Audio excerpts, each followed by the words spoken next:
Olá pessoal, tudo bem? Aqui é o professor Bruno Oliveira. Estamos iniciando a nossa quarta aula do curso de 1000 questões de Direito Administrativo. O nosso curso ele é formado por 40 aulas, cada aula nós estamos trabalhando 25 questões e cada aulinha com um tema específico. Esse nosso quarto encontro ele versará sobre princípios. É claro que nós vamos reservar várias aulas sobre princípios devido à sua grande importância no mundo dos concursos públicos. Este, então, é o bloco 1 da aula 4, resolvendo as questões 76 a 80. Se você ainda não adquiriu o nosso curso de 1000 questões, adquira já pelo site eleitoralcombruno.com.br. O valor está muito bom. São 1000 questões comentadas em vídeo para você, ok? Claro, obedecendo a um cronograma. Vamos à questão 76. O nome do princípio segundo o qual ninguém será obrigado a fazer ou deixar de fazer alguma coisa, senão em virtude de lei, é o da... Veja, nós temos aqui que o comando para se fazer ou deixar de fazer alguma coisa é a lei. Se a lei é que manda, qual é o princípio que nós estamos falando? O da moralidade, o da legalidade, o do devido processo legal, o da cidadania ou da obediência civil?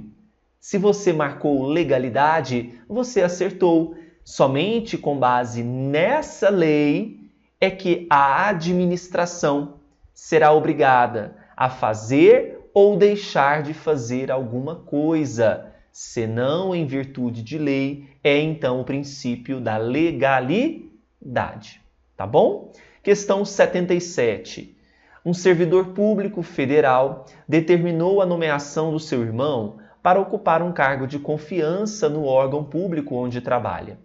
Questionado por outros servidores, o departamento jurídico do órgão emitiu um parecer indicando que o ato de nomeação era ilegal. Com base nessa situação hipotética, julgue. O princípio da autotutela permite que o Poder Judiciário intervenha para apreciar atos administrativos que estejam supostamente eivados de ilegalidade. Olha, eu estou falando do princípio da autotutela. A própria administração vai rever os seus próprios atos. Nós não temos aqui, então, o Poder Judiciário intervindo com base no princípio da autotutela. Existe até uma súmula muito cobrada em concurso, que é a súmula número 473 do STF, que diz o seguinte, ela vai nos auxiliar até a responder outras questões. Ela prevê que a administração ela pode anular seus próprios atos quando eivados de vícios que os tornam ilegais, porque deles não se originam direitos ou ainda revogá-los por motivo de conveniência ou oportunidade. Então vamos colocar aqui, nós temos, portanto, o primeiro caso, que é de anulação, e temos a hipótese de revogação. No caso da anulação, segundo a súmula, é quando nós temos vícios que tornam o quê? O ato ilegal. E na revogação, é por conveniência da administração e numa situação de oportunidade. Tá bom? Então, a questão 77 afirma que o Poder Judiciário vai intervir no caso do princípio da autotutela. Claro que não, porque é a própria administração que vai agir perante tal ato. Questão 78. O princípio da autotutela administrativa é decorrência do princípio da legalidade e a seu respeito é correto afirmar, letra A, verificada a ilegalidade do ato, a administração pode optar entre a anulação e a revogação, conforme a conveniência de produção de efeitos ex tunc, ou seja, que retroage, e ex nunc, para frente.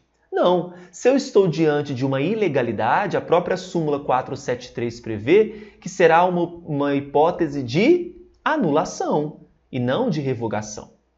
B. A anulação do ato administrativo ilegal pela própria administração não depende de provocação do interessado e não gera responsabilidade administrativa perante terceiros.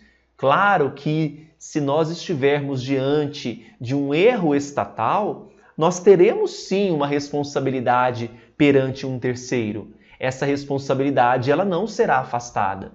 C. A anulação do ato administrativo que tenha produzido efeitos no campo dos interesses individuais não prescinde, olha só, prescinde é que não depende. Não depende é que dizer que depende. Veja, então a anulação do ato administrativo que tenha produzido efeitos no campo dos interesses individuais depende, é importante que haja prévio contraditório que garanta o exercício da defesa da legitimidade do ato por aqueles que serão por ela atingidos. Claro que sim. O contraditório e a ampla defesa, elas não estarão afastados aqui. Não estarão afastadas. Verdadeira letra C. D. A anulação do ato administrativo ilegal pela própria administração está imune ao controle jurisdicional. E aí? A anulação do ato administrativo ilegal está imune ao controle jurisdicional? Claro que não. Nenhum ato está imune ao controle jurisdicional. Tá? Questão 78, letra C é o gabarito. 79. A administração pública, além de estar sujeita ao controle dos poderes legislativo e judiciário, exerce um controle sobre seus próprios atos. Tendo como referência inicial essas informações, julgue o item a seguir acerca do controle da administração. O poder de autotutela, lembre-se, súmula 473 do STF, tem fundamento preponderantemente nos princípios da legalidade e da preponderância do interesse público e pode ser exercido de ofício quando a autoridade competente verificar ilegalidade em ato da própria administração. Sim, a própria súmula 473, ela prevê que diante de situações de vícios que tornam o ato ilegal, é uma hipótese de quê? De ilegalidade. Por outro lado, por conveniência e oportunidade, nós estaríamos diante de revogação. A questão 79 está corretíssima. E a questão 80, para fecharmos esse primeiro bloquinho.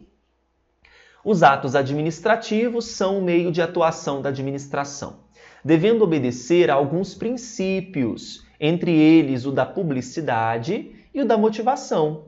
Sobre esse tema, julgue as afirmações a seguir e selecione a correta. A. A necessidade de motivação dos atos administrativos resulta do princípio democrático e da regra do devido processo legal, permitindo o controle da ação administrativa.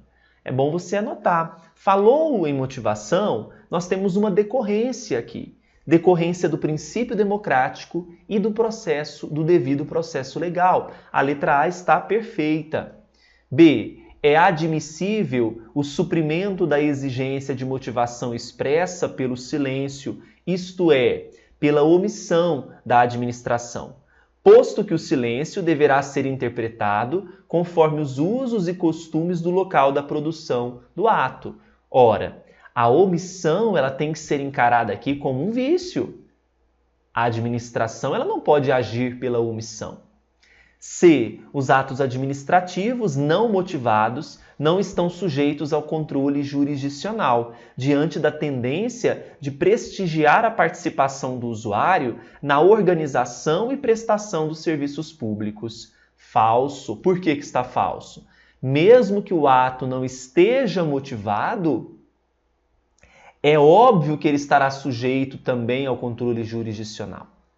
D. O princípio da publicidade impõe a transparência dos atos administrativos em todos os seus momentos, o que inclui a divulgação de minutas, esboços, estudos internos e documentos em elaboração. Não, gente, olha, os esboços, os documentos em elaboração, eles não estão encerrados, eles não estão findos. Então, esse princípio da publicidade não vai impor a eles, esses documentos em elaboração, a transparência. Falso. D. Motivo e motivação são sinônimos em matéria de atos, referindo-se ambos aos elementos fáticos que justificam a existência do ato, os quais, nos atos discricionários, não estão sujeitos ao controle judicial. Pelo contrário, motivo e motivação são coisas diferentes. Motivo é um pressuposto do ato, enquanto que a motivação é uma explicação do motivo. Então, são coisas distintas. O gabarito para a questão 80 permaneceu, então, a letrinha A. Nós fechamos o primeiro bloco, espero que vocês tenham gostado. Qualquer dúvida, mande para nós. E agora você vai fazer o quê? Vai passar no site e adquirir o nosso curso completo de questões. Fiquem com Deus e até mais.